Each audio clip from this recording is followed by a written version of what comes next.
সালামু আলাইকুম প্রিয় ষষ্ঠ শ্রেণীর শিক্ষার্থী, আশা করি তোমরা সবাই অনেক ভালো আছো। আজকে আমরা তোমাদের বীজগণিত পাঠের বীজগণিতীয় রাশি যে অধ্যায়টা আছে তোমাদের 4 নাম্বার চ্যাপ্টার, এই চ্যাপ্টার থেকে আমরা পার্ট 2 নিয়ে চলে যাচ্ছি। এই পরে আমরা কি শিখবো? তোমরা তো পার্ট 1 আশা করি দেখছো, যারা দেখোনি অবশ্যই দেখে নিবা। তো এই পার্টে আমরা তোমাদের বীজগণিতীয় রাশি এই চ্যাপ্টারে আমরা কিন্তু একদম বেসিক টু অ্যাডভান্স লেভেলে আলোচনা করতেছি, যেখান থেকে আমরা লাইন বাই লাইন তোমাদেরকে বুঝাবো। বেসিক থেকে আস্তে আস্তে আমরা কিন্তু অনুশীলনী থেকে দিকে যাব। তারই ধারাবাহিকতায় আমরা দ্বিতীয় পার্ট নিয়ে আজকে আলোচনা করব। তো দেখো, দ্বিতীয় পার্টে আমরা কোথায় থেকে শুরু করব? গত পর্বে আমরা এখানে শেষ করছিলাম। তো যারা গত পর্ব মিস করছো তারা অবশ্যই প্লে লিস্ট থেকে কিন্তু প্রথম পর্বটা দেখে নেবা। আমরা গত পর্বে কি শিখেছিলাম বলতো? আমাদের এইটুকু পর্যন্ত আমরা শিখছিলাম যে এইটুকু পর্যন্ত আমরা চলক এবং প্রতীকের ব্যবহারে এইটুকু পর্যন্ত আমরা শিখছিলাম। আজকে আমরা উদাহরণ 2 থেকে শিখবো। তো উদাহরণ 2 শেখার আগে গত পর্বের একটা জিনিস তোমাদেরকে স্মরণ করে দেই, সেটা মনে রাখবা। এই যে আমাদের প্লাস চিহ্নটা আছে, এটা মানে কি বোঝায় বলতো? সাথে বোঝায়। কি বোঝায়? সাথে বোঝায়। এই যে মাইনাস চিহ্নটা আছে, এটা মানে কি বোঝায় বলতো? থেকে বোঝায়। জাস্ট এইটা দুইটা জিনিস আমরা গত পর্বে কিন্তু শিখছিলাম, সেটা মনে রাখবা, তাহলে এগুলো কিন্তু সমাধান করতে পারবা একদম বেসিক ভাবে। তো দেখো, আমাদের কিছু প্রশ্ন দিছে, যেগুলা এই যে আমাদের যে প্রক্রিয়া চিহ্নগুলো আছে এগুলার মাধ্যমে আমাদের লিখতে বলছে, এগুলোর সাহায্যে লিখতে বলছে। তো ফার্স্টে দেখো আমাদের এখানে কি বলছে? x এর 5 গুণ থেকে। ভালো করে বুঝো, x এর 5 গুণ থেকে। তাহলে আমরা x এর 5 গুণ বলতে কি বোঝাই? এখানে দেখো আমরা সিম্পলি সমাধান করে দিচ্ছি, ভাষা তো এখানে দেওয়া আছে, জাস্ট বোঝানোর জন্য লিখতেছি। তো বলছে আমাদের x এর 5 গুণ থেকে। x এর 5 গুণ থেকে মানে কি বোঝায় বলতো? এই যে x এর 5 গুণ মানে -5x x এর 5 গুণ থেকে। তাহলে আমরা আগে এইটুকু বের করলাম যে x এর 5 গুণ। x এর 5 গুণ মানে কি বুঝাচ্ছে? 5x বুঝাচ্ছে। থেকে লেখা আছে, থেকে মানে কি বলতো? বিয়োগ চিহ্ন দিতে হয় বা মাইনাস চিহ্ন দিতে হয়। এরপরে কি বলছে?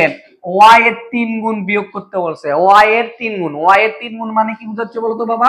3y বুঝাচ্ছে। আশা করি বুঝতে পারছো। অর অ্যানসার এটাই। এই যে দেখো আমাদের অ্যানসার বার আছে। বুঝছো কি?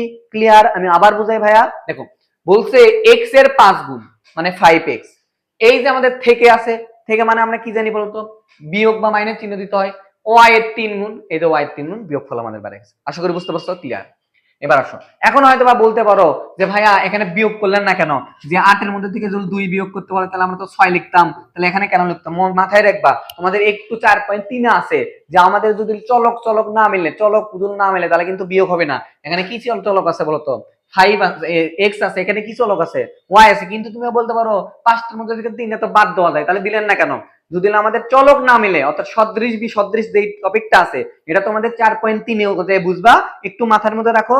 যদি চলক না মিলে তাহলে বিয়োগ হয় না, ওটাই উত্তর হয়। তাহলে আমাদের যা আছে ওটাই উত্তর। আশা করি বুঝতে পারছো। তো ক্লিয়ার? তো দেখো, আসো তাহলে আমরা এটা কিন্তু আমরা এগুলো অ্যানসার করতেছি, ঠিক আছে? তো আমাদের এটা 1 নাম্বার অ্যানসার গেল। 2 নাম্বারের অ্যানসার দেখো। এখন 2 নাম্বার বলছে a ও b এর গুণফল।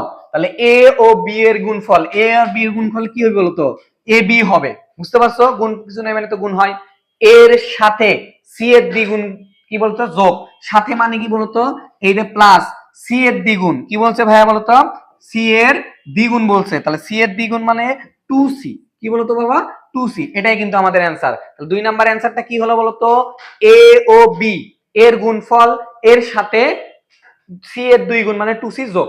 আমাদের কি এই যে এটাই আমাদের কি আছে? অ্যানসার আছে না? আশা করি বুঝতে পারছো। ক্লিয়ার? এরপর আসো আমাদের 3 নম্বরে কি বলছে দেখো। 3 নম্বরে বলছে x y এর যোগফলকে। ভালো করে বুঝো, x y এর যোগফলকে। তাহলে x y 3 নাম্বার দিলাম আমরা। দেখো ভাইয়া, 3 নাম্বার আমাদের বলছে x y এর যোগফলকে। x y এর যোগফল মানে কি? x plus y। আচ্ছা, দিলাম যোগফলকে x থেকে y এর বিয়োগফল দ্বারা ভাগ। x এবং y এর বিয়োগফল দ্বারা ভাগ। একটু ভালো করে বোঝো। তো ভাগ করতে যেহেতু বলছে, তাহলে নিচে একটা টান দিলাম। তাহলে কি দ্বারা ভাগ করতে বলছে বলতো? x থেকে y এর বিয়োগফল। x থেকে y এর বিয়োগফল কি? x minus y। এটাই আমাদের অ্যানসার। তাহলে আমাদের অ্যানসারটা কি হলো ভাইয়া বলতো? অ্যানসারটা আমাদের হলো, দেখো একটু আমাদের ক্লিয়ার করে দেই, সেটা হচ্ছে যে দেখো আমাদের প্রশ্ন আবারও বলো। দেখো আমাদের 3 নাম্বার বলছে x ও y এর যোগফলকে। এই যে x ও y এর যোগফলকে কি করতে বলছে বলতো? ভাগ করতে বলছে। তাই ভাগ চিহ্ন দিছি। কি দ্বারা ভাগ করতে বলছে? x থেকে y। এই যে x থেকে y থেকে মানে কি? বিয়োগ। তাহলে x y দ্বারা ভাগ। এটাই আমাদের অ্যানসার। এই যে দেখো আমাদের অ্যানসার। আশা করি বুঝতে পারছো। ক্লিয়ার? এরপর আসো আমাদের কি বলছে? একটি সংখ্যার 5 গুণ থেকে। এবার কথা হচ্ছে যে বাবা এখানে একটু কাহিনী আছে। একটি সংখ্যার 5 গুণ, সেই সংখ্যাটা তুমি জানো তার মানে আমরা কিছুক্ষণ আগে পড়ে আসলাম অজানা, অজানা হলে কি হয়, এটা চরক ধরে নিতে হবে।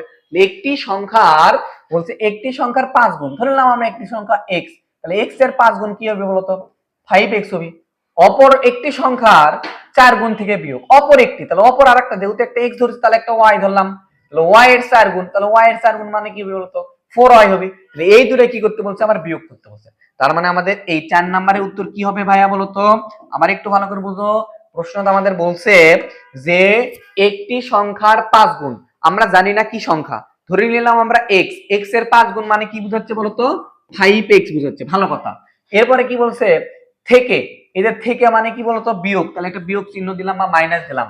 অপর একটি সংখ্যা, তাহলে একটা তো আমরা x ধরে নিলাম, তাহলে অপর সংখ্যা ধরে নিলাম আমরা y, তাহলে y এর কি বলছে বলতো 4 গুণ, তাহলে এখানে কি হবে বলতো 4y হবে।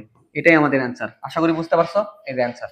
আশা করি বুঝছো, ক্লিয়ার, 100% কিন্তু ক্লিয়ার। তো আমরা আজকের এই পর্বে জাস্ট এইটুকুই চিনলাম যে আমাদের এখানে যে কি দেওয়া ছিল বলতো, আমাদের এখানে যে উদাহরণ 2টা দেওয়া ছিল, যে উদাহরণ 2 আমাদের এই যে প্রতীকগুলোর সাহায্যে সাহায্যে লেখার সিস্টেম, আমাদের এই বাংলা লেখা দিয়েছিল, সেখান থেকে আমরা রাশি গঠন করছি। আশা করি 100% ক্লিয়ার। তো এইরকম দ্বারা বেসিক টু অ্যাডভান্স সবগুলো বুঝে বুঝে লাইন বাই লাইন তোমরা পড়তে চাও বা বেসিক থেকে শিখতে চাও, পরীক্ষার আগে কোনো টেনশন করা লাগবে না, এরকম বেসিক করে পড়লে তারা আমাদের দ্রুত অফলাইন ও অনলাইন বেসে পেইড বেসে কিন্তু যুক্ত হতে পারো। আমরা অফলাইনে বগুড়া জলশরীতলায় পড়াই 6 থেকে 10 গণিত, উচ্চতর গণিত, এবং অনলাইনে আমাদের কিন্তু একটা বেসিক টু প্রো কোর্স আছে। তোমরা জয়েন হতে চাইলে দ্রুত ডিসক্রিপশনে দেওয়া নাম্বারে কিন্তু যোগাযোগ করবা। আশা করি বুঝতে পারছো। তো লাস্টে আমি ম্যাথস একটু সামারি বলি, সেই সামারিটা কি, আমরা গত পর্বে শিখছিলাম কি, যোগ প্লাস থাকলে কি বোঝায় বলতো সাথে, মাইনাস থাকলে কি বোঝায় বলতো থেকে, এই দুটো শিখলাম। তারই ধারাবাহিকতায় আজকে আমরা 2 নাম্বার পর্বে আমরা কি শিখছি, এই যে প্রক্রিয়া চিহ্নগুলো আছে সেই চিহ্নের মাধ্যমে আমাদের এইরকম বাংলা কথা থেকে কিভাবে আমরা রাশিগুলো গঠন করতে পারি, এগুলো কিন্তু আমাদের শর্ট কোশ্চেন এমসিকিউ আসবে। আশা করি ক্লিয়ার, 100% ক্লিয়ার। আসসালামু আলাইকুম।